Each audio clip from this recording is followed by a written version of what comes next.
Hey guys, welcome to my January 2017 Blu-ray collection update.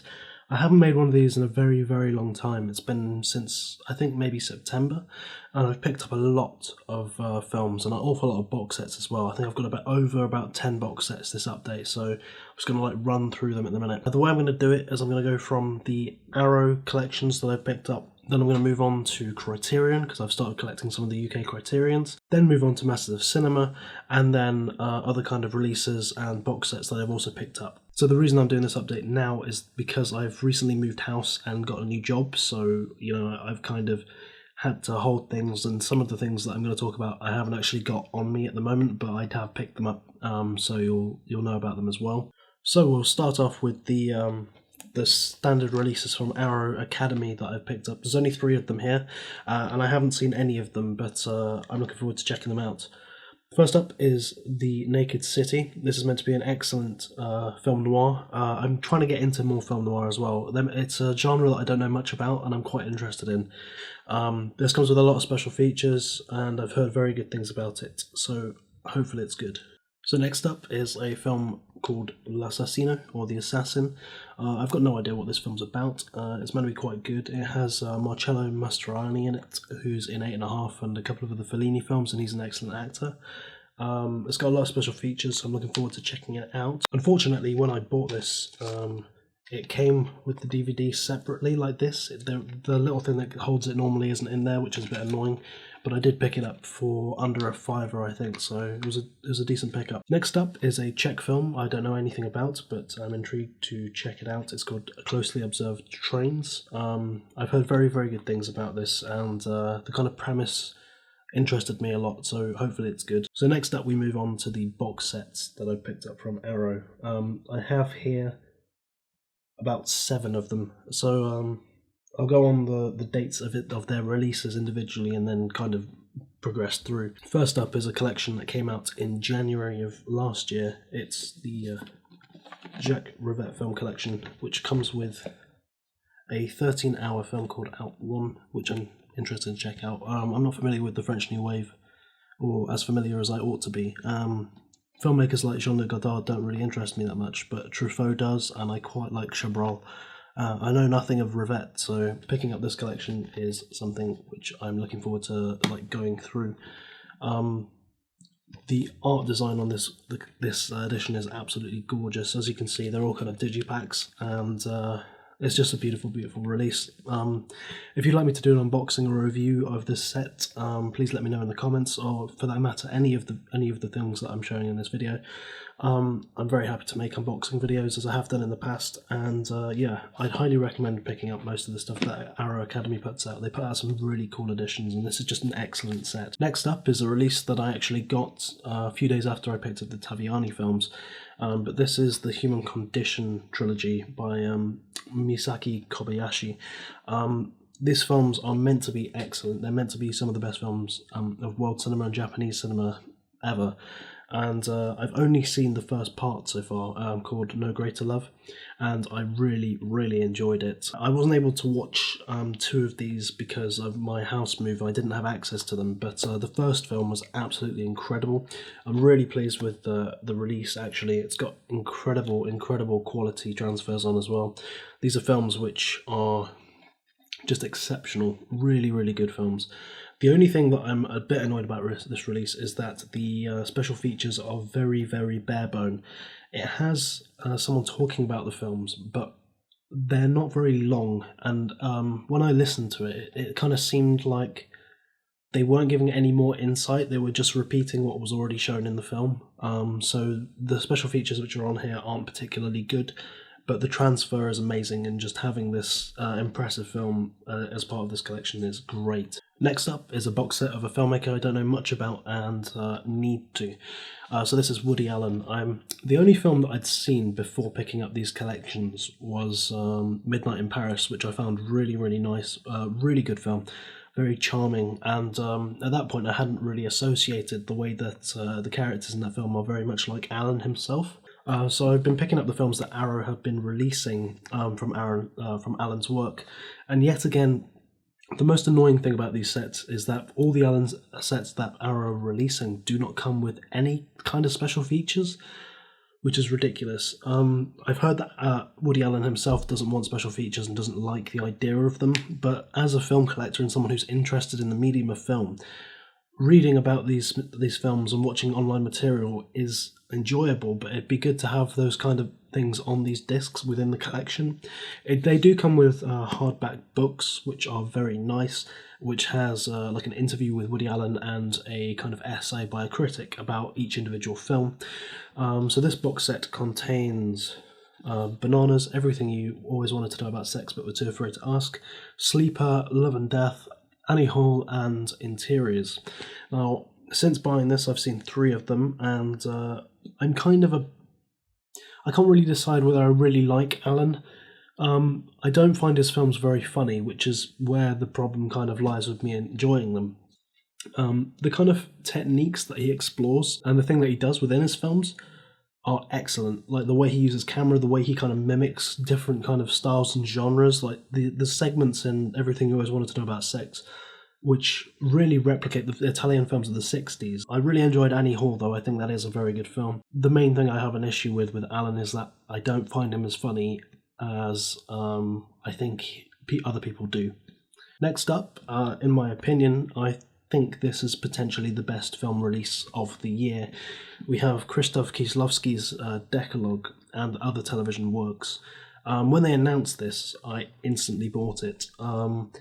This was one of those releases that films that I'd heard so much about, and when I was at university studying, I saw the films in the library. I rented them and didn't actually watch them, and so these have always kind of been on my mind as like an interesting kind of observation into maybe Polish cinema. But these are all television works, and I've seen episodes 1 to 6 of the Decalogue, and they are absolutely incredible. I highly, highly recommend anyone who's into world cinema or cinema as a whole to just try and find a copy of these films and watch them. These are really, really well-made films, and the thing is as well, Kieslowski was able to get cinematographers which worked on actual feature-length films to like direct photography on his shoots. So each of these films usually has a different cinematographer, so you have a different visual style per film of the Decalogue, but they all look absolutely beautiful. Each of the stories are really well written, really well acted, edited. Everything about each individual story is just absolutely brilliant. I'd really highly recommend this set just for the Decalogue. Other than that, there are a ton of special features on it, like really loads. You have 2 critics kind of talking about Kieslowski's life and his works. So we've got Michael Brook, I believe, and Tony Ryans, so they're really, really interesting to listen to. This also comes with other television films that he made. So it comes with Pedestrian Subway, First Love, Personnel, The Calm, and Short Working Day. I will say that some of these films are in standard definition. I don't mind that. I mean, Arrow does a fantastic job here of making the Decalogue and kind of rescanning and fixing the problems which may have occurred within it. This box set is just absolutely incredible. I can't recommend it enough. If you follow DVD Beaver, he does a great review of this, and he's definitely, I think he put it as his #1 film home cinema release of the year and for last year. This is a really, really nice edition. I'm probably going to do an unboxing video of this because each of the kind of slipcases are just beautiful. This also comes with a booklet, as all of these other box sets do. It's a really good release, and I highly recommend checking it out. Next up, the last box set from Arrow Academy that I've picked up is the other Woody Allen set that was released before Christmas in December. This contains Manhattan, Stardust Memories, A Midsummer Night's Sex Comedy, Zelig, Broadway Danny Rose, and The Purple Rose of Cairo. Now this is quite an interesting box set as well because it allows you to kind of visualize the difference between his early work and the work he makes afterwards. I mean, he's a very, very prolific filmmaker. He's made absolutely loads of films. As I said earlier, I'm not the biggest fan of Allen's comedy. I find it the kind of comedy that you kind of grin and smile when you kind of when you either get the reference or you kind of can appreciate he's made a joke. None of these films make me want to laugh out loud, which really annoys me.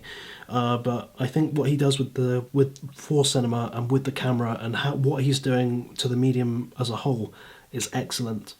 I've also seen Zelig, I quite liked it. It's a documentary and I need to watch more documentaries, but you'll see later on in this collection update that I have picked up quite a few. So the final box set I've picked up from Arrow is the beautiful collection of Donnie Darko for the Arrow video range. Now, when I first saw this, it was an instant pre-order. I hadn't seen the film in a very long time, and I'd seen it when I was quite small, and I really, really enjoyed it. I thought it was an excellent film when I was little. Rewatching the film, it's kind of changed my mind completely on it. When I first saw it, because I was fairly young, the Frank figure was a lot more kind of menacing, and I kind of viewed the film back then as an almost unsettling psychological kind of horror film. Rewatching it recently, the film is about time travel, and for some reason when I was smaller I didn't really grasp that kind of notion. It was interesting to rewatch it, but this edition is absolutely gorgeous. You've probably seen a couple of unboxings if you haven't already owned this set. I believe it's already out of print from Arrow. It just looks absolutely gorgeous. This set also comes with a ridiculous amount of special features. As I've never owned this film on Blu-ray, looking through and kind of researching what the film's about, and interviews with cast and crew, it's really intriguing, and the film looks absolutely stunning. It's a 4K restoration. The film looks great as it is. It's really well shot, but Arrow have done a tremendous job with this, and I highly, highly recommend anyone pick it up. If you can't get a copy of this, try and pick up the single edition that's being released in January sometime. Excellent release here by Arrow. So next up, we're going to move on to the Criterions that I've picked up. As you probably know, Criterion Collection has moved to the UK recently. When I say recently, it was kind of mid last year, or maybe April, quite early last year actually. But these editions are really expensive in the UK, and I'm not comfortable spending the amount of money that they're asking for, despite these releases being excellent films and having really good special content. I'm not very happy paying £18 per film, because I think that's absolutely ridiculous price for a single Blu-ray edition of a film. When I bought these, they had gone down in price on Amazon, so I thought I'd pick up a couple of them and see how they were, and see whether Criterion is really as good as people say it is. In America, they don't really have the Academy range of Arrow Academy, and I personally think that in the UK, Arrow are the best distributors at the moment, more so than Eureka and more so than like other outlets like Artificial Eye and the BFI. I picked up La Ventura, the Antonioni film. I've been trying to watch this film for a very long time actually. I picked it up on DVD a while back, but I haven't watched it. I only picked it up on DVD because I really wanted to see it. But it's one of the Antonioni films which I hadn't seen properly before, and I absolutely love Antonioni's work. I think Red Desert is one of my favourite films. It's in my top 5 favourite films, and I love all the other films that I've seen of his. So I've been waiting for this release for a very long time, and I stopped watching this film within the first about hour of it, because I think there was a problem with the refresh rate or frame rate of this release. It looked really jagged and almost like when you turn True Motion on a television. I always turn that option off, but it kind of looked a little bit like that. And none of the other films that I own or have watched on the same Blu-ray player have that effect. And I'm not sure whether it's this disc which is broken or whether it's this transfer. But I was quite disappointed that the transfer looks gorgeous, but it didn't play at the right. It just didn't feel right when I was watching it, and it really put me off the film.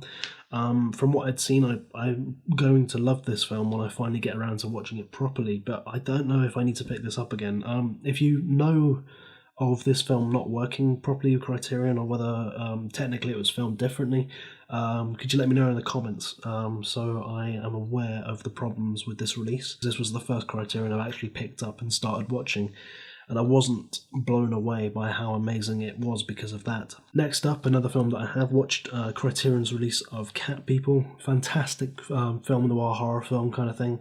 Really, really enjoyed this. This film looked great. I had no issue with the frame rate, no issue with how it looked on screen. Excellent release here, and really pleased with the special features. I watched the documentary about it and found it very interesting, but I think it's an excellent film, so I'm really pleased that I picked this up because it allowed me to explore a film that I had never really heard of before or had the chance to see in this kind of presentation. The last two Criterions are films that I've not seen, so I'm not going to be able to talk much about them. First up, we have Francois Truffaut's Day for Night. I haven't seen this, but I do like Truffaut. I've seen Shoot the Pianist, I've seen 400 Blows, and I really like Truffaut's kind of playful nature and the way the films that he makes I'm a massive fan of. He's the one director of the French New Wave that I find really engaging and really easy. Like, his films are really easy to watch, but they're also brilliantly technically sound as well. So I'm really looking forward to watching this film. I'm glad that it's released by Criterion. It has quite a decent amount of special features as well. And next up is a film that I know nothing about, and I actually picked it up because the poster of this film is in one of my favourite films of all time, and that is Gilda.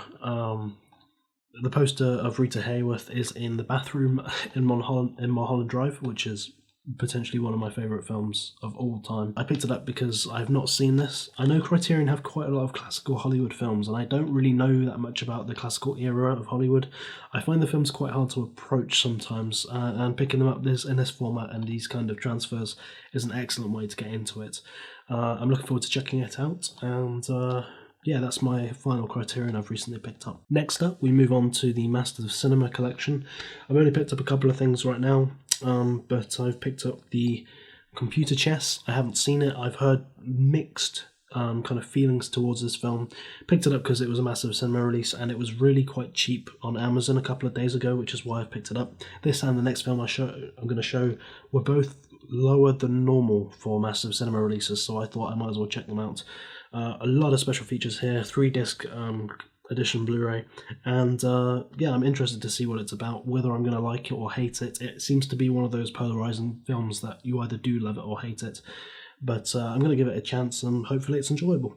Next up is Simon Killer. It played at the Sundance Film Festival. I've heard mixed things about this as well. Apparently this film looks incredible. Like, it's meant to be shot very, very well, and I'm looking forward to seeing the cinematography, if anything else. I've heard that the acting's decent, but I know nothing about it other than the cinematography is meant to be really nice. So yeah, I'm looking forward to checking that out. Next up is another box set that I've picked up. I've now owned all the box sets that Massive Cinema have released this year, or last year, sorry. And this is the Ernie Murnau box set. I picked this up because I quite like silent cinema, and I think it's kind of like a period of time where it's really interesting to see the development and the way that story and editing and shot choice and structure are all kind of intertwining and emerging, especially with the German Expressionist kind of films. Like, I know that Murnau did Nosferatu, but around that time, like, the German Expressionism movement was kind of beginning, and I'm really interested to like how they used the medium of film and manipulated it to really create some fantastic films. This set comes with The Last Laugh, The Haunted Castle, Phantom, the Duke's Finances, and Tartuffe. I don't know whether I said that right or translated them correctly. It's a really nice edition, actually. Really interesting special features and really cool box art. Comes with a booklet, as most of the box sets do now. It's kind of like standard to get a nice booklet with releases. One massive issue I have with it is the box is really thin at the top of the spine. This is a problem that has been addressed before in other videos that I've seen, and it also is the same problem that the Man with a Movie Camera Collection edition also comes with. I've had this on my shelf for about 4 days and it's already fraying, and I haven't really moved it much, and I don't throw my films about, and it's already a bit tatty, which is annoying me, but really nice release. I have seen one of them and the transfer is excellent, so I'm sure Massive Cinema have done a nice job in every one of these films. I'm interested in checking them out. Next up, one film from Artificial Eye, or Curzon Artificial Eye as they're known now, and it's this one. And I don't really want to badmouth them, but this Blu-ray is potentially one of the worst Blu-rays I think I've ever seen. The film is absolutely incredible. It's easily one of my favourite films. It's definitely in my top 5. When I saw this film for the first time, I thought it was absolutely incredible. I've seen it multiple times now, and I still absolutely adore it. This was my gateway into Tarkovsky, and I think he's an excellent filmmaker, and this film is absolutely fantastic. But this transfer is absolutely terrible. I've looked online and read reviews and reports about it. Apparently the colours are completely off from how it's meant to look. That didn't bother me because I have only seen this copy of this film. When I saw it in the cinema, I saw Artificial Eyes kind of restoration of the film. So this is the only edition of the film that I've ever seen. This is the one that I know, and this is the one that I really love. But if it's not what Tarkovsky wanted, then I don't really know how to feel about it. This film also really annoys me, the release anyway. It comes with 2 Blu-rays. On the back it's got a couple of special features, it like kind of lists them, but it doesn't tell you how long they are. And when you put in the second Blu-ray and watch one of them, and one of them's about 3 minutes long and one of them's 5 minutes, maybe I'm not correct with that, but I'm pretty certain that there's not more than 40 minutes of special features on the second disc. And from the state of the transfer on the first disc, why couldn't you just put it on one disc and make it a cheaper set? I have heard that Artificial Eye are putting out a box set of all of the Tarkovsky films, which I will pick up because I absolutely adore him. And apparently the transfers of the other films are also very good in comparison to this. This film has very, very noticeable kind of problems visually on screen. The cinematography is broken up by scratches and kind of problems within the film, and most labels, when they're working on transfers, will try and clean those kind of things up to make the film as kind of pure as it needs to be. Not with this. There's scratches absolutely everywhere, and the bigger problem I had with this Blu-ray is the audio. There are a few clicks and pops which really distract you from the film. They just pull you out of it, and it's such a wonderful film.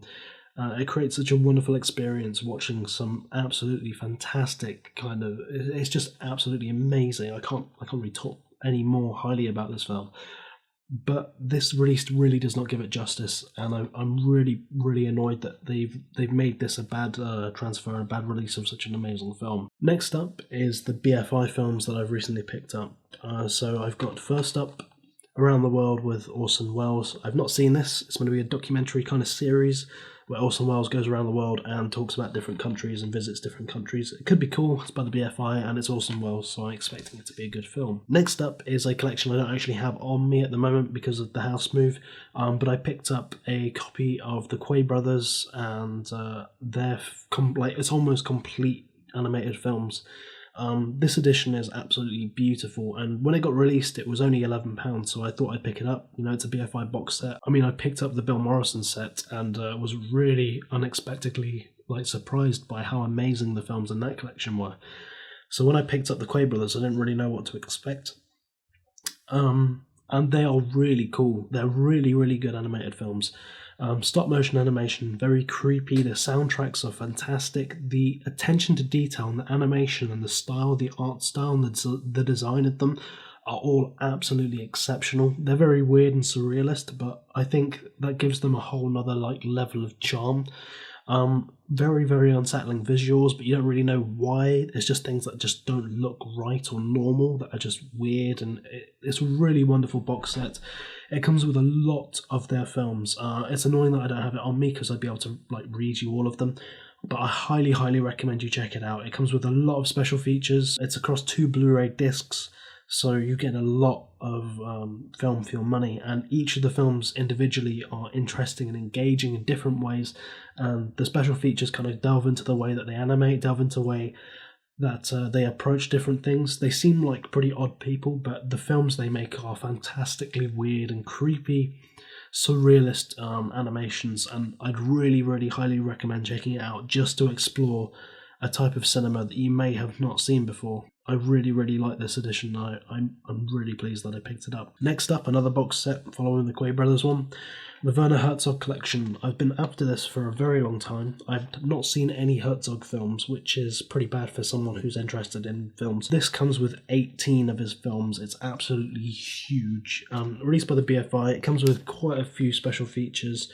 Massive problem I've got though is that the BFI release these kind of box sets with booklets, and then the booklets are thin and flimsy spines which get frayed and the artwork gets damaged slightly, and it just really annoys me because you pay a lot of money for these sets for the films, and it's almost as if they don't really care that you're getting a booklet with it. It's just kind of mandatory that you need one.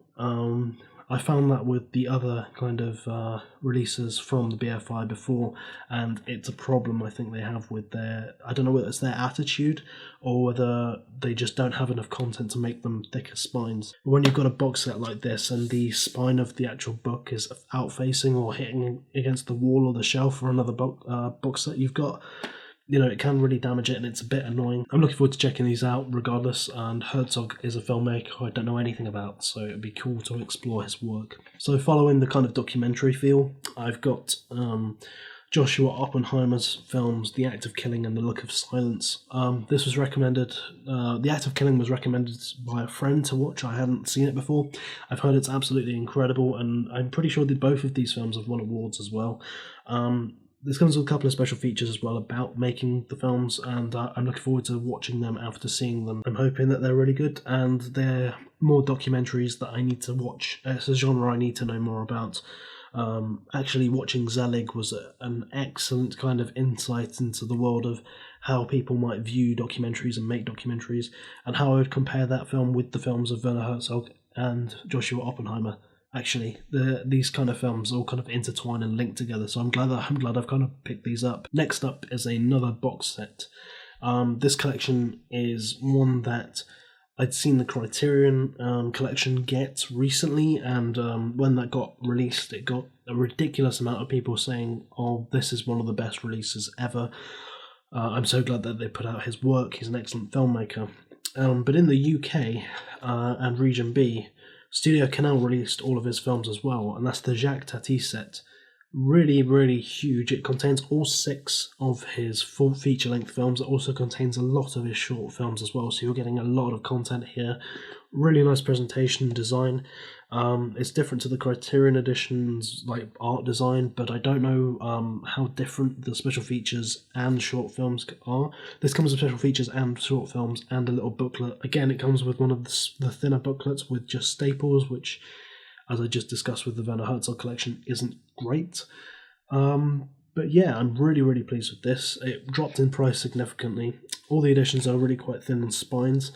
But the thing that's kind of I didn't realise the attention to detail in this set is really nice. The inside of the box actually has artwork on it, so when you remove all the films, you can see the artwork inside of it. That's a really nice attention to detail that you don't normally get in a lot of box sets and releases, and it's something that really impressed me. I'm looking forward to checking all the films out. I tried to sit down and watch one the other day, but I didn't know that the runtime was very long, so I'm going to revisit and watch them when I can see them and sit down and kind of fully enjoy them. But I've heard he's an excellent filmmaker, and he's a filmmaker I've never really seen before, and it's just a great way of exploring his work. So here is the final film of this collection update. It's just a standard release. It's a film I've never seen before. I've heard decent things about it, and I saw it in a shop for £2 and thought, why not pick this film up on Blu-ray? I don't really know much about Steven Soderbergh. I know he's a filmmaker that a lot of filmmakers like. He's kind of like a filmmaker's filmmaker. But yeah, I'm interested in checking out. Really long film, haven't seen it, and I don't know much about it, but it should be cool, and for £2 I couldn't really say no. So that has been the last film of this update. I think I've covered about 11 box sets or collections that I picked up. This has been a huge update, really. I might start doing these quarterly so I can kind of discuss in kind of a longer, expanded kind of time. I don't know whether people would like that. If you would rather short updates every now and again or longer updates with a lot more content in them, please let me know. If there are any editions you want to see unboxed or reviewed, please comment down below or let me know. I think I'm going to be doing an unboxing video of the Decalogue series as well as the Donnie Darko collection and maybe the Human Condition as well. But if you want to see the Rivette one or the Woody Allen one, just let me know and I shall do them. I'm really pleased with the films that I've picked up. I've actually started watching the films that I've been buying recently and I'm really, really pleased with them. It's just excellent to explore all kinds of cinema and I'm really enjoying them. If there's any films that you recommend I check out or pick up, please can you let me know. Comment, rate, subscribe and share if you've enjoyed this video, and I'll see you on my next video.